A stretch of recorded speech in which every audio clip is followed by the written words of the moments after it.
What up, I'm Dylan Schoonover, host of the Artist Spotlight, sponsored by Kona Guitars and In-Tune Guitar Picks. We are crammed tightly into the Granada with As I Lay Dying. Guys, thanks for coming on the show. Thank you.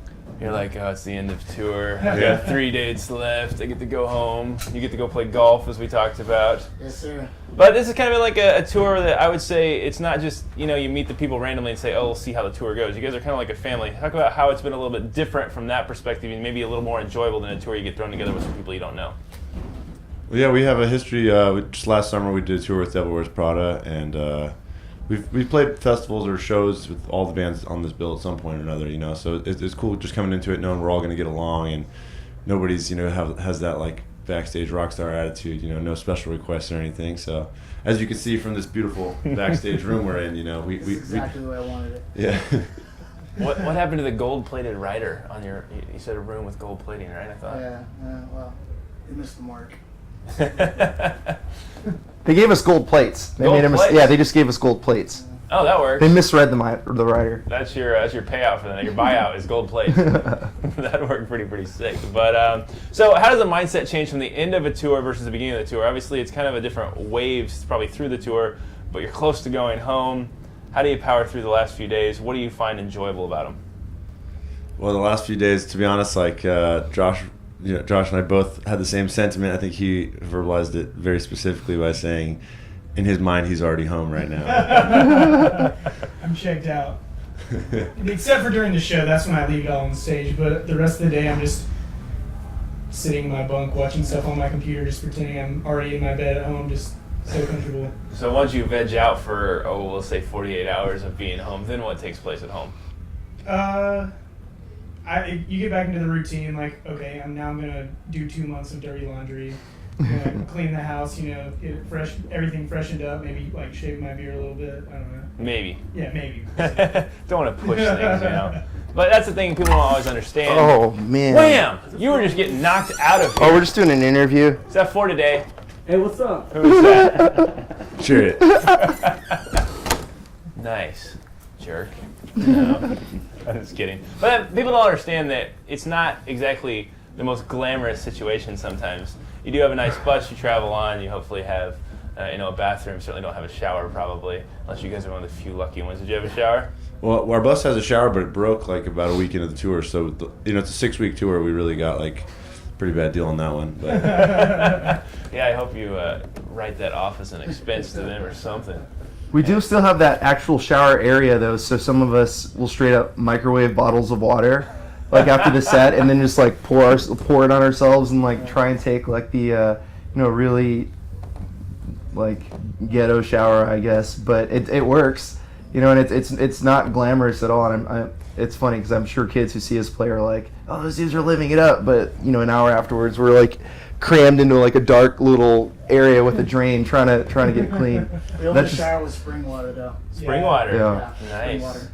Yeah. Boiled spring water, though. That's a requirement. EG. What's the biggest perception versus reality that fans don't understand? I think that bands, a lot of fans think like, oh man, there's like 1,000 people here and we all paid, $25 for our tickets. The band must be making a killing, and then they don't realize is the amount of expenses bands have, So, of course, like, some bands are in vans and then they got to pay for hotels, or some bands are in buses, they got to pay for the bus, and that's like just one minor expense. There's tons and tons of things. The list could go, between management and booking agents and everything. The list goes on and on. Yeah, we're talking to 20 to 30 grand for a bus for a month, folks. In case you don't know, tour buses are not a cheap entity in any way. So bands are working hard. They need to understand that. People understand that because it's hard. You guys are going to travel around and you're gonna grind it a lot. And I think people see the glamorous side. Oh, it's a killer song, and it's got 1 million views. But it's like, at the end of the day, you guys aren't always getting a due cut of your work. And sometimes you're on a cycle where you got to produce 7 albums or something before you can even do your next situation. I don't know what you guys are locked into, but that can be tough. Yeah, I mean, luckily for us, we have a fair record deal and all that kind of stuff, but. In general, I think at the current state of music, most bands don't count on album sales as being their primary source of income. Right. It's completely changed too. 10 years ago, we wouldn't have probably been having that conversation. But are you guys? Who's the social media-ite of the group? Is there one? We actually have like a social media I dude. thought it was going to be you. Wait, no, I'm not a social media. It's just like we have like somebody at our management who like helps with it, and then all of us try and stay active with the various accounts, I guess. Anybody got a stalker? More than a few, yeah. We could name by name, but I won't. Yeah, there's definitely people that have told me that they're like a prophet from God that has been like called to deliver me a particular message and all kinds of crazy things. Really? So, yeah. What do you say to that? I haven't heard that one before. Those ones I learned that you just no response is the best response. Yeah. You didn't explain like you were Samson or something to them. No. I mean, if I had a sense of humor, I probably could have played into it for a while. You know what I mean? So you gotta be careful with that. It's a slippery slope because people back to the perception versus reality. Sometimes people's reality is not reality at all. Sadly enough, yeah. And it can be unhealthy to the point where you're like, how did you get like that exactly? But you gotta love your fans too at the same time. I mean, you guys do have a very dedicated group, a very core group, which I think has been very loyal to you, which I think is probably something you guys really appreciate. Absolutely, yeah. I mean, for a lot of bands, in their history have sold more records or done incredible things, from a business standpoint. But when it comes to the longevity of a band, having diehard fans is way more important than one gold record or anything like that. Absolutely. What are you guys doing after this? What are we taking some time off? Are we doing writing some new music? Just gonna play a bunch of golf? Well, we got Good solid 3 weeks. 3 weeks out. yeah, so 3 weeks off, and then we're actually doing a run in Asia. Oh, cool. Yeah, Philippines, Indonesia. Philippines Thailand, loves China. American music. Yeah. So we're all really excited about that. Going to a lot of new places that we've never been before, and visiting some places. Have you guys played the Philippines before? No, we've Cool. done Thailand, Indonesia, but we're going to China, Korea, and South Taiwan, Korea. and Manila. That is awesome. Yeah, so we're all really excited about that. How important is it for you? Because I've toured enough myself to know that you've got to handle different audiences and different crowds differently. At this point, is it very easy for you, or do you still have to try to make sure you find that niche each night that keeps that crowd engaged?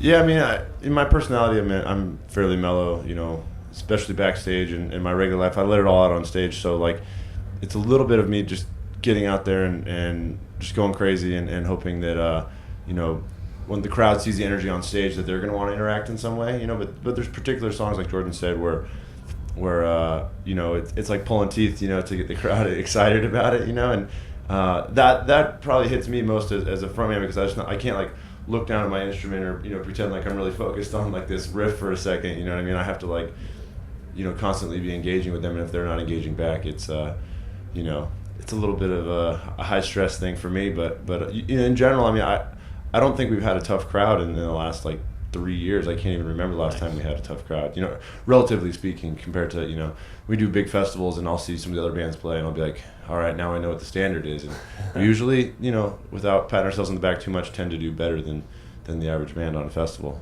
Yeah, that's important. Festivals are fun too because you get it's a whole different element, a whole different beast. Usually they're outside and just everything's a little different. Yeah. There's a ton of freaking people there, which is cool too because I know people, obviously you guys are going to get up a little more probably the more people you have in front of you. But you, Micah, Avo Sleeper, and Maddie, who's going to win in a street fight? I don't know. I guess whoever's the most ruthless because it's a street fight, you know what I mean? I guess a push-up contest. I don't know.